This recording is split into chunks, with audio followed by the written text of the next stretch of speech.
Caleb Mercer caught the aluminum ladder just before it slammed into the windshield of his service van.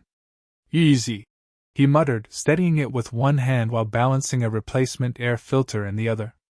The homeowner apologized from the porch, but Caleb simply smiled, tightened the straps, and waved it off. Losing his temper would only waste another 5 minutes, and 5 minutes mattered when every repair call meant groceries, school supplies, or another payment toward his daughter's piano lessons. His phone buzzed. "Emma, Dad, don't forget Mrs. Whitmore likes the apple cinnamon tea, not the mint one." A tired grin crossed his face. "I know," he whispered. He always knew. 3 years earlier, Caleb had supervised warehouse operations for one of the fastest-growing logistics companies in Illinois. Today he spent his days driving from one broken furnace to another, crawling through dusty attics and cramped crawl spaces. The paycheck was smaller, his back hurt more often, and there were evenings when he wondered if life had quietly decided this was as good as it would ever get. But every morning, Emma still ran into the kitchen believing her father could fix anything. He refused to disappoint her.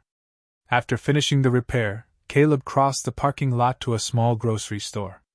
Without looking at the list, he reached for oatmeal, fresh bread, bananas, low-sodium soup, and the exact tea Emma had texted about. The cashier smiled. "Shopping for your mom?" "My neighbor. She must be special." Caleb paused for half a second. "She reminds my daughter that kindness doesn't have an expiration date." The cashier nodded without another question. That was easier than explaining the truth. Margaret Whitmore lived alone in a weathered blue house only 4 blocks from Caleb's duplex. After her husband passed away, she insisted on keeping her independence, even though carrying groceries had become difficult and climbing a step stool was no longer safe. No one had asked Caleb to help her. There was no agreement. No payment. Just a habit that quietly became part of his family's routine. Emma often joked that they had accidentally adopted a grandmother. Before heading home, Caleb glanced at the dashboard clock. If traffic cooperated, he could still pick Emma up from her after-school art club before stopping by Margaret's house. That order mattered. Emma always came first. Everything else fit around her. "By the way, how old are you, where are you watching from, and have you ever found yourself in a situation that unexpectedly changed the way you saw someone?" As Caleb started the engine, another message appeared on his phone. "Emma, Dad. Mrs. Whitmore sounded tired this morning. Can we stay a little longer tonight?" He stared at the words for a moment. He had another repair scheduled across town that could bring in overtime money he genuinely needed. Or he could keep the promise he had never spoken out loud, to make sure an elderly woman never felt forgotten while she still had a front porch to sit on. Caleb shifted the van into drive. For him, the hardest choices were rarely between right and wrong. They were between 2 responsibilities that both deserved his best. The evening sun painted long golden streaks across the quiet neighborhood as Caleb turned onto Willow Creek Lane. Emma hummed softly in the passenger seat, hugging the small paper bag that held Margaret's favorite apple cinnamon tea. "I think she'll smile when she sees this," Emma said. "I think you're right." The familiar blue house came into view, its flower beds still neat despite the fading summer heat. Normally, Margaret would already be sitting on the front porch with a mystery novel resting in her lap, waving before Caleb even parked the van. Today, the porch was empty. Caleb frowned. "That's strange." Emma looked up from the bag. "Maybe she's taking a nap." "Maybe." He climbed the porch steps, balancing the groceries in one arm while Emma followed with the tea. Before he could knock, he noticed another vehicle parked in the driveway, a black luxury SUV that looked wildly out of place among the modest homes. Someone must have family visiting, he thought. He knocked twice. No answer. Just as he raised his hand again, the lock clicked. The front door slowly opened. A woman stood there, wearing dark jeans and a simple ivory sweater instead of the tailored business suits Caleb remembered. Her blonde hair was pulled back loosely, and exhaustion softened the sharp confidence that once defined her face. For a heartbeat, either of them moved. The grocery bag slipped slightly in Caleb's grip. She recognized him first. Caleb? Her voice barely rose above a whisper. His chest tightened. Natalie Whitmore. 3 years disappeared in an instant. The conference room. The unopened folder on the polished table. The short meeting that had ended the career he'd spent nearly 15 years building. Every unanswered question rushed back before either of them could say another word. Emma looked from one adult to the other. Dad? Caleb forced himself to breathe. I brought groceries from Mrs. Whitmore. Natalie's eyes drifted to the bags, then to the little box of tea Emma was holding with both hands. You've been helping my mother? There was genuine confusion in her voice, not accusation. Emma stepped forward before Caleb could answer. We visit almost every day. Natalie's expression changed again. Every day? She looked past Caleb toward the old service van parked at the curb. The company logo on the side belonged to a small local HVAC contractor, not the logistics corporation where she had once known him as one of her most dependable operations supervisors. He no longer wore press shirts. No management badge. No polished shoes. His work boots carried dust from crawl spaces, and there was a fresh scrape across one knuckle where sheet metal had caught his hand earlier that afternoon. None of those details escaped her. I'm sorry, Natalie finally said. Mom had a dizzy spell this morning. The doctor wanted to run some tests, so I drove in from Chicago. Caleb nodded once. Is she okay? She's home now. She's resting. There was relief in his face before Natalie noticed something else. He hadn't asked why she was there. He hadn't mentioned the past. He hadn't even looked angry. He was only worried about her mother.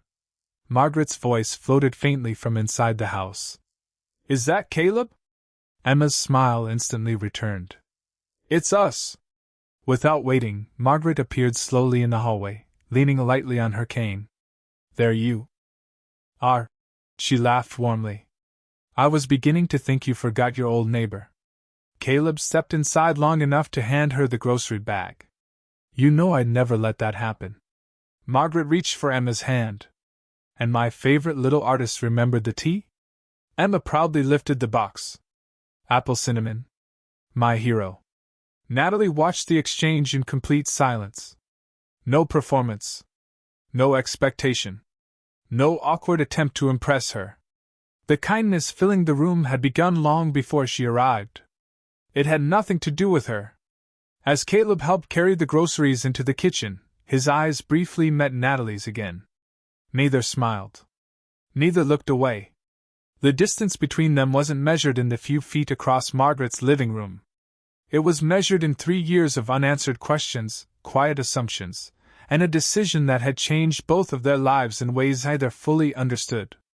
The next morning began the same way most of Caleb Mercer's mornings did, with a lunchbox on the kitchen counter, burnt toast scraped into the trash, and Emma reminding him that she had forgotten to get a permission slip signed.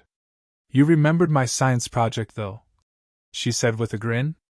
I remember the important things. She folded her arms dramatically. Excuse me? My permission slip is important. Caleb laughed, signed the paper, and handed it back before grabbing his coffee. Moments like these grounded him. No matter how unpredictable life became, Emma had a way of pulling him back to what actually mattered. After dropping her off at school, he spent the morning replacing a failed furnace motor and repairing a rooftop air conditioning unit. The work was physically demanding, but he preferred honest exhaustion over sitting behind a desk replaying old regrets. Still, every so often, his thoughts drifted back to Margaret's house. And to Natalie. He hadn't expected to see her again, certainly not standing behind Margaret's front door. He also hadn't expected the strange expression she'd worn when she realized he had been helping her mother for months without ever knowing who she was. It wasn't satisfaction he had seen. It wasn't guilt alone either. It looked more like someone realizing an old story had been missing half its pages. Late that afternoon, Caleb parked outside Margaret's house once again. He hesitated before getting out of the van. Part of him wondered if he should skip today. Give Natalie space. Avoid reopening a chapter that had taken him years to close. But another part reminded him why he had started coming here in the first place. Margaret had nothing to do with his past. Walking away now would only punish the wrong person.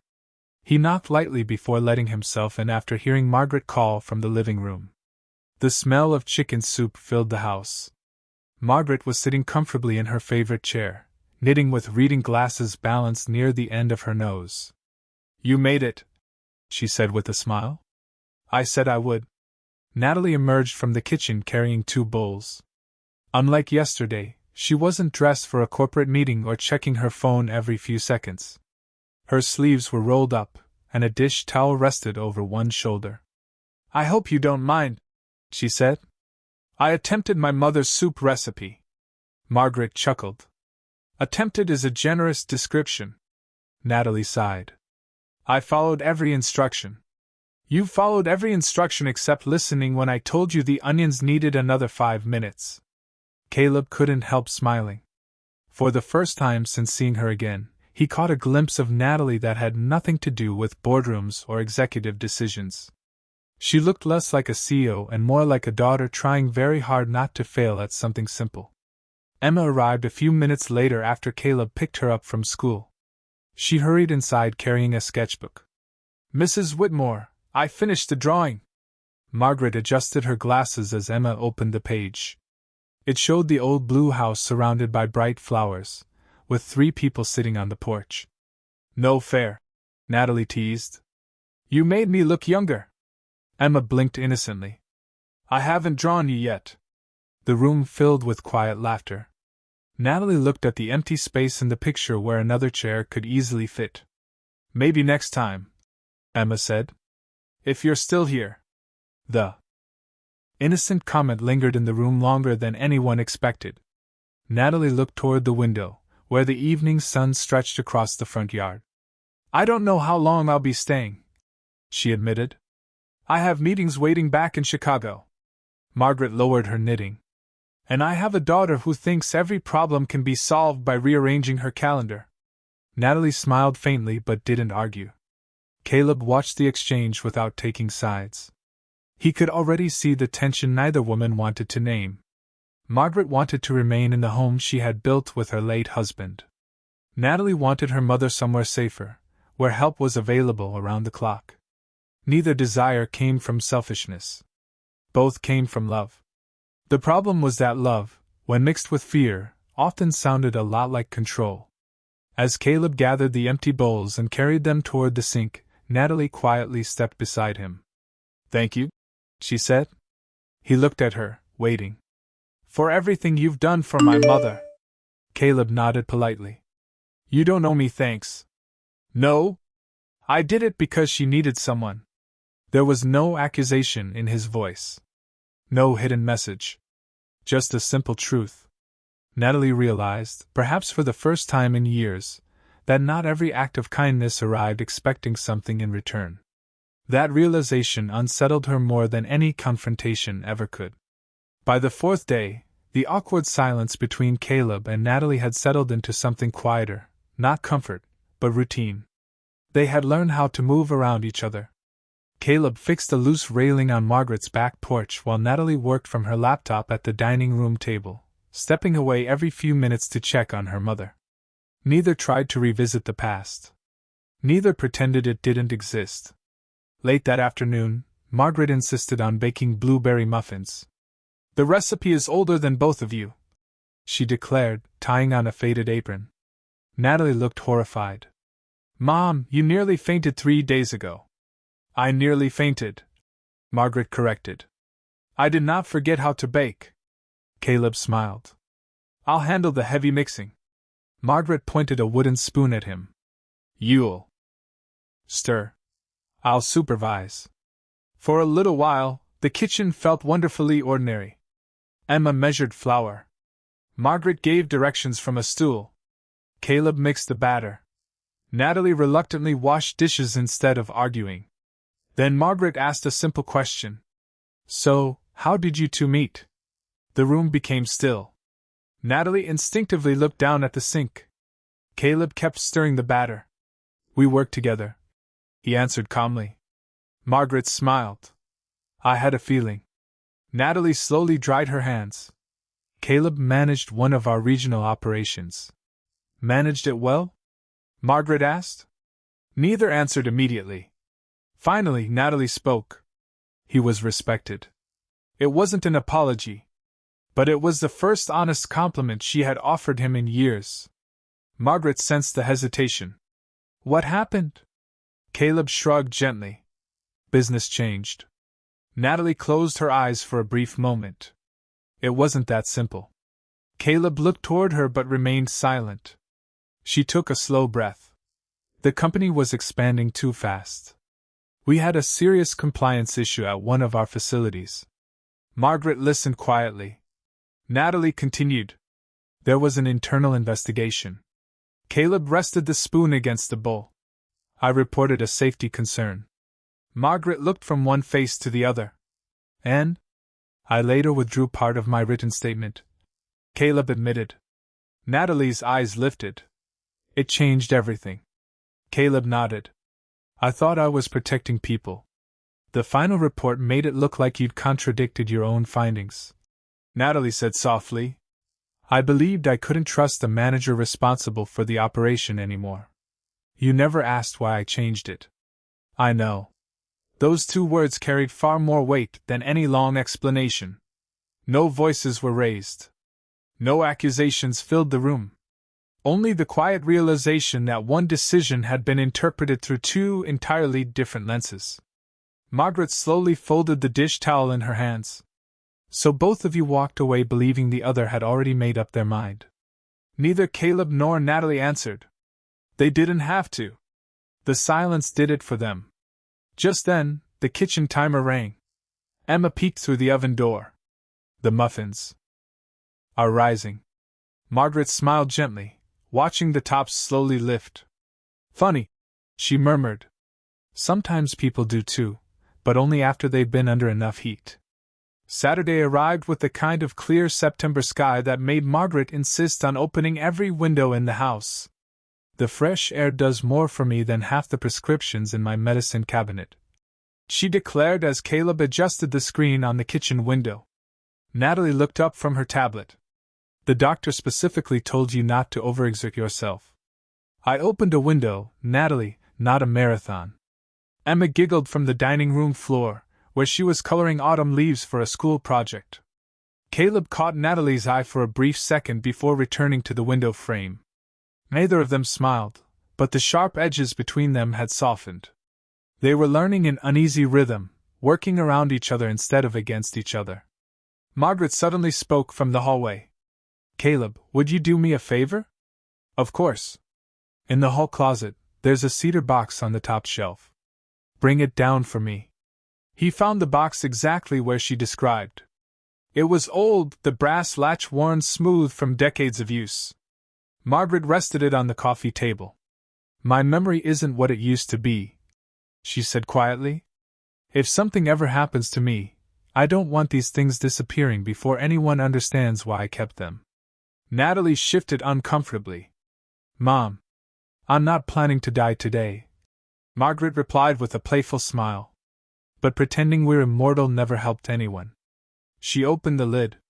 Inside were photographs, handwritten recipes, holiday cards, military medals that had belonged to her late husband, and bundles of carefully tied letters. Emma leaned closer. They're beautiful. They're a family's history, Margaret answered. As everyone looked through the keepsakes, Margaret excused herself to answer a phone call from a longtime friend. Emma followed her outside to show off the flower garden. For the first time all afternoon, Caleb and Natalie were left alone with the open cedar box between them. Caleb reached for a stack of folded papers so he could make room on the table. One envelope slipped loose. Across the front, in neat handwriting, were the words, "For Mom, the day I couldn't stop thinking about it." Natalie froze. I forgot that was in there. She carefully unfolded the letter. I wrote it the night after. Her voice faded. She read silently for a moment before letting out a slow breath. I think you should read it. Caleb immediately shook his head. No. It concerns you. It was written to your mother.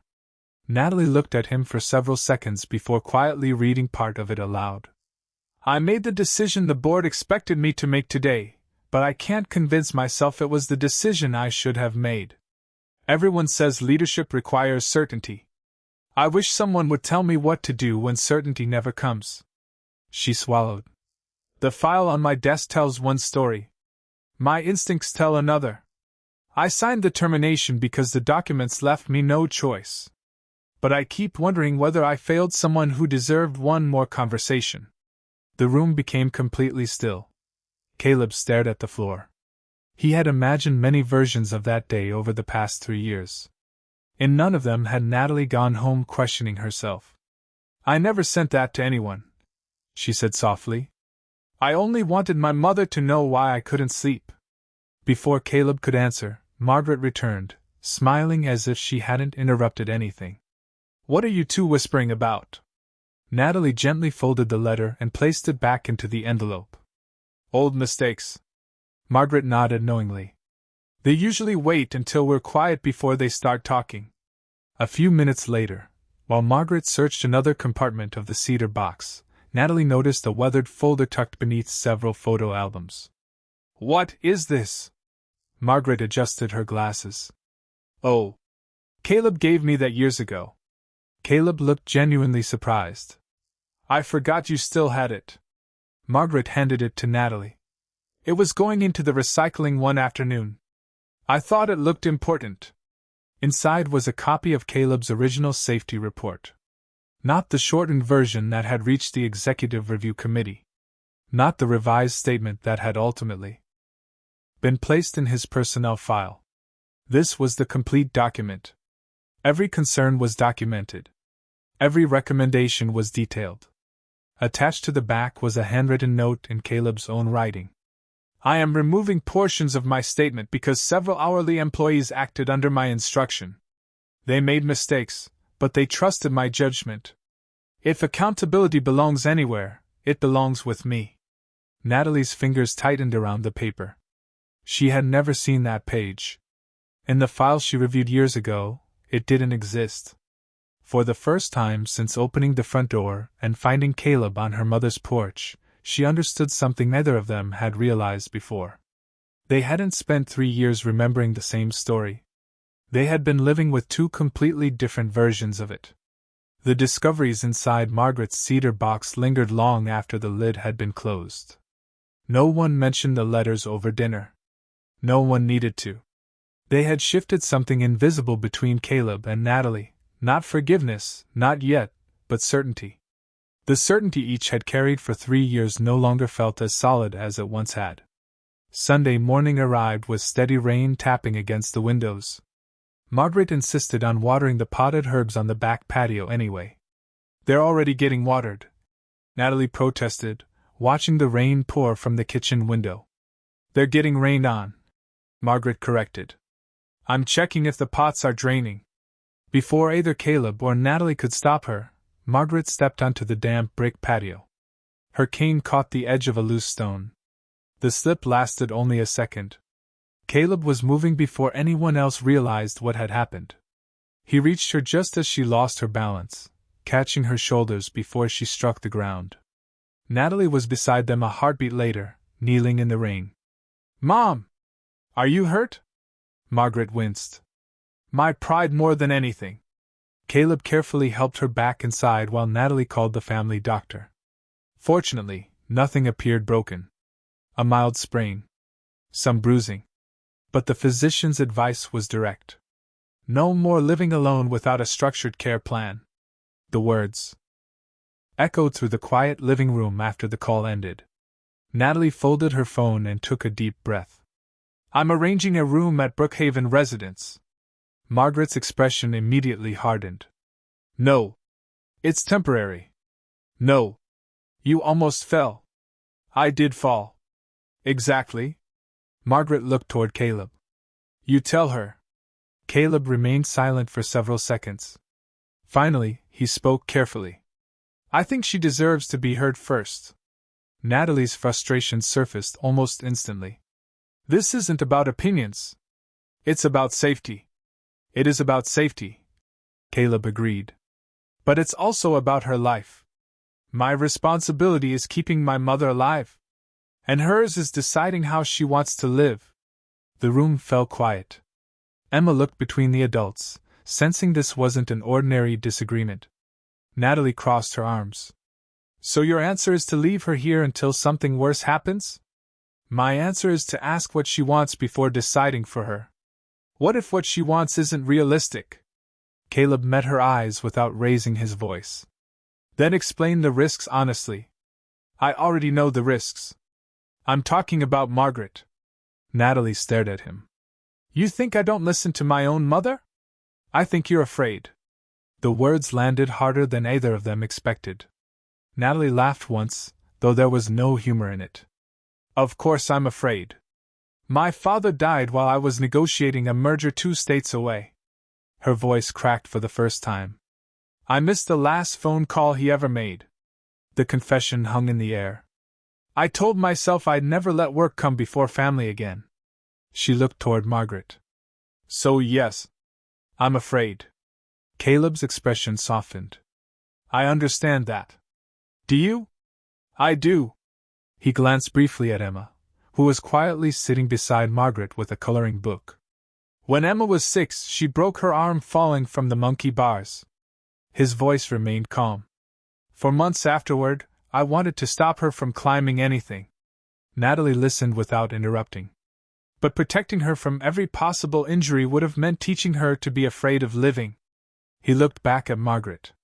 There's a difference between making a safe plan and taking away someone's choice. Natalie lowered her eyes. Caleb continued gently. 3 years ago, you made a decision because you believed you had enough information. She slowly nodded. I know. Right now, you're about to make another one. Neither accusation nor blame colored his words.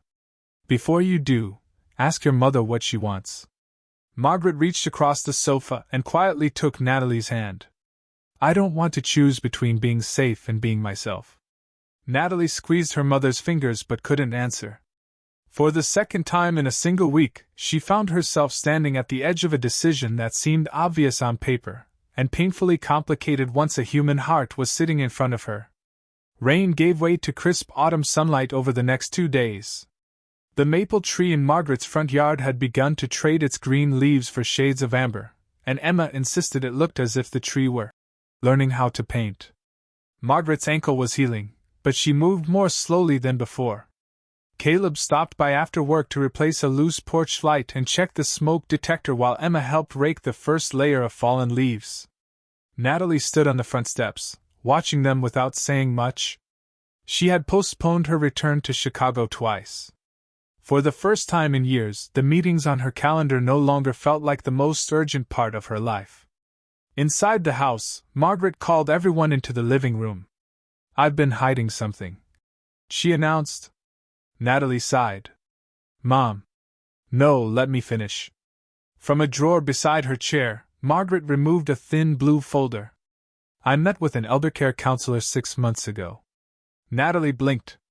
You what? I knew this day would come eventually. She handed the folder to her daughter. Inside were notes, medical evaluations, emergency contacts, and a carefully written plan titled Living at Home with Support. Every page had been organized in Margaret's neat handwriting. I wasn't pretending I could live forever without help, she said quietly. I was trying to figure out how to stay in my own home safely. Natalie's eyes moved from one page to the next. There were schedules for home health visits, transportation arrangements, medication reminders, even a list of neighbors willing to check in each week. I never showed you, Margaret admitted, because every time I mentioned getting older, you started making decisions before asking what I wanted. Silence settled over the room. Caleb didn't speak. This conversation belonged to mother and daughter. Margaret turned toward him anyway. You were the first person who treated me like I was still capable. Then she looked back at Natalie.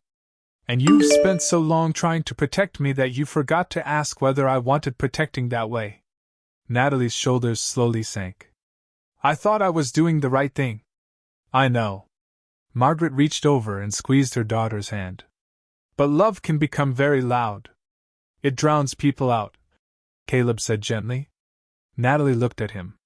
There was no accusation in his voice. Only recognition. She nodded almost imperceptibly. After a long pause, she spoke without looking at either of them. There's something I need to admit. She took a slow breath. The day I signed your termination papers, she said to Caleb, I asked legal whether I should meet with you one more time. Caleb remained still. They told me the documentation was complete, and another meeting would only create liability. She swallowed hard. I let policy answer a question that required courage. The room remained quiet. I've spent 3 years telling myself I didn't have another choice. She continued. The truth is, I never asked one more question because I was afraid the answer would make the decision harder. Caleb leaned against the doorway, his expression thoughtful rather than angry. I wasn't blameless either. Natalie looked up. I changed my statement because I thought I was protecting the technicians who trusted me. I never stopped to consider what that change would look like to someone reading the file. For the first time since they had met again, neither of them defended the past. Neither tried to win. They simply acknowledged that fear had shaped both of their choices.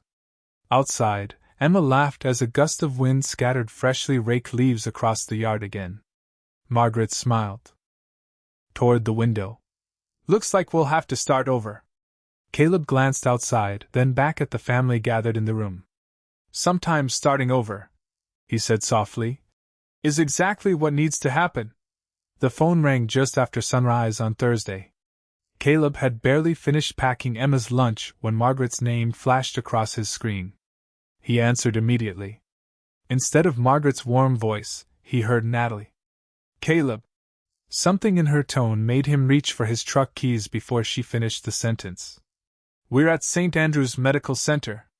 What happened? Mom woke up confused. She tried to stand, and her blood pressure dropped. The doctor wants to keep her for observation. We're on our way. He didn't waste another second. Emma quietly grabbed her backpack, understanding from her father's expression that this wasn't an ordinary morning. I'll call Mrs. Patterson, Caleb said as they climbed into the van. She can take you to school. Emma nodded but touched his arm before getting out at the neighbor's house. Tell Mrs. Whitmore I'm drawing another picture. Caleb smiled faintly. I will. Margaret looked much smaller in the hospital bed than she ever had in her own living room. The cardigan she always wore had been replaced by a pale blue hospital gown. Yet when she saw Caleb walk through the doorway, she smiled. I suppose this means breakfast at home is cancelled. It'll still be there tomorrow, Caleb replied. We'll see. Natalie stood near the window, speaking quietly with Dr. Elena Brooks. The physician reviewed Margaret's chart one final time before joining them. The good news, she explained, is that this wasn't a stroke or a heart attack. Natalie released a breath she had been holding. But, the doctor nodded. Mrs. Whitmore is becoming more vulnerable to falls and episodes of dizziness. Living completely independently is becoming increasingly risky. Margaret looked down at her blanket. I know. Dr. Brooks continued gently. I'm not here to tell your family what decision to make. I'm here to explain the risks honestly. She outlined 3 possible paths. A long-term assisted living facility. Full-time live-in care. Or remaining at home with structured professional support, regular medical evaluations, and clear safety requirements. Each option carried advantages. Each carried sacrifices. When the doctor left, silence settled over the room. Natalie slowly reached into her briefcase. I've already spoken with Brookhaven. Margaret closed her eyes. I know. They have a room available. I know. They can move you tomorrow. Margaret looked toward the window rather than at her daughter. And have you already decided I'll say yes? Natalie's shoulders stiffened. I decided because I was terrified. Caleb remained standing near the doorway. He had promised himself he wouldn't choose sides. This wasn't his family. But he also knew silence could become another form of surrender. He walked to the whiteboard mounted beside Margaret's bed and picked up a marker. Without saying a word, he drew 3 simple columns. Option 1. Option 2. Option 3. Natalie watched him curiously. "What are you doing?" "Making sure we're solving the same problem." He wrote at the top of the board, "What matters most to Margaret?" Not, "What scares Natalie?" Not, "What Caleb thinks is fair." Margaret stared at the question. After a long pause, she spoke. "I want to wake up in my own bedroom." Caleb wrote it down. "I want my granddaughter." She smiled toward him before correcting herself with a wink. "My honorary granddaughter, to keep visiting after school." He wrote again. "I don't want Natalie driving 3 hours every weekend because she's worried I'm lying on the kitchen floor." Another sentence appeared on the board. Natalie stepped closer. Quietly, she picked up the marker herself. "I want to know Mom will be alive next month." She hesitated before adding another line. "I don't want fear to be the only reason I make this decision." Caleb handed Margaret the marker. "It's your turn." Margaret's hands trembled slightly as she wrote the final sentence. "I want help, without losing my home before I'm ready." No one spoke for several seconds. Then Natalie looked at the list again. For the first time since arriving at the hospital, she wasn't trying to persuade anyone. She was listening. "What if she began carefully.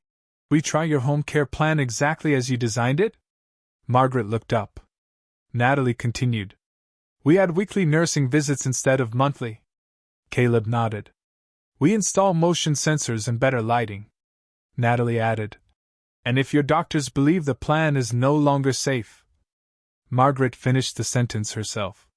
"Then I'll be the one who says it's time to move." Not because someone forced her. Because she chose it. Tears filled Natalie's eyes. "I can live with that." "So can I," Caleb said quietly. The decision wasn't perfect. It didn't erase risk. It didn't erase regret. But for the first time in years, no one in the room was trying to win. They were trying to understand. As the afternoon sunlight stretched across the hospital floor, Margaret reached out with one hand toward her daughter and the other toward Caleb. 2 people who had spent years believing they stood on opposite sides of the same story. Now they finally understood that the story had never been about choosing who was right. It had always been about learning how to choose together. 6 weeks later, autumn had settled comfortably over the neighborhood. The maple tree outside Margaret Whitmore's house had turned a brilliant shade of crimson, its leaves gathering across the front yard faster than anyone could rake them. Motion sensor lights lined the walkway now. A sturdy handrail had been installed beside the porch steps. Every small change blended naturally into the old home, preserving its character instead of replacing it. Inside, Margaret was exactly where she had hoped to be. In her own living room. A home health nurse visited 3 mornings each week. A physical therapist stopped by every Friday. Margaret kept every appointment written neatly on the kitchen calendar, often reminding everyone else before they remembered themselves. She had accepted help. She had not surrendered her independence. On Saturday afternoon, Caleb parked his service van along the curb after finishing an emergency furnace repair. Emma jumped out first, carefully carrying a warm apple pie balanced in both hands.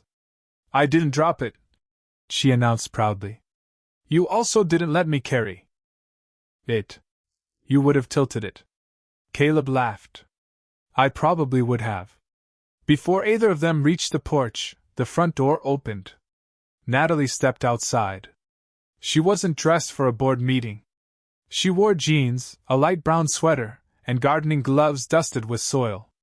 A small rake rested against the porch railing behind her. "You picked the perfect day," she said. "My mother has been supervising leaf cleanup for an hour." "Supervising?"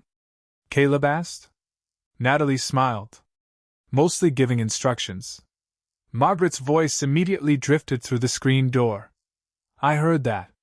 Emma hurried inside with the pie, leaving the 2 adults standing on the porch for a quiet moment. The silence no longer felt heavy. It simply existed. Natalie looked toward the street before speaking. "I went back to the office last week." Caleb nodded. How was it? Different. She hesitated. For the first time since becoming CEO, I asked everyone in my executive team one question before we started the meeting. He waited. What information might we be missing? Caleb considered that for a second. That's a better question than most leaders ask. It would have been a better question 3 years ago. He looked at her calmly. Maybe. She studied his face, searching for resentment she no longer found. I know an apology doesn't rewrite what happened. No. It also doesn't give you back the years that followed. It doesn't. Another pause settled between them. But, she continued, I still needed to say it. She met his eyes without looking away. I'm sorry for the part one played. Caleb took a slow breath. I've thought a lot about that day too. She remained silent. I spent years telling myself you never wanted to hear my side. He smiled faintly. The truth is, I never fought very hard to tell it. Neither of them tried to erase the past. Neither asked the other to forget. They simply allowed the truth to exist between them without demanding that it become something else. From inside the house came the unmistakable sound of Emma laughing. A moment later Margaret called out, If the two of you are going to stand on my porch solving the world's problems, at least come inside before the pie gets cold. Natalie laughed first. Caleb followed. They stepped through the front door together, not because every wound had healed, but because neither of them was carrying it alone anymore. Emma had already set the pie in the center of the dining table. Margaret poured tea into 4 mismatched mugs. No one mentioned promotions. No one discussed lawsuits, compensation, or second chances at work. Those things belonged to another chapter that no longer needed to define this one. As the afternoon light filtered through the windows, Caleb watched Emma animatedly explain her newest drawing to Margaret, while Natalie listened with genuine attention instead of distracted obligation. He realized something that surprised even him. The greatest change in his life had not been losing a career. Nor had it been meeting Natalie again.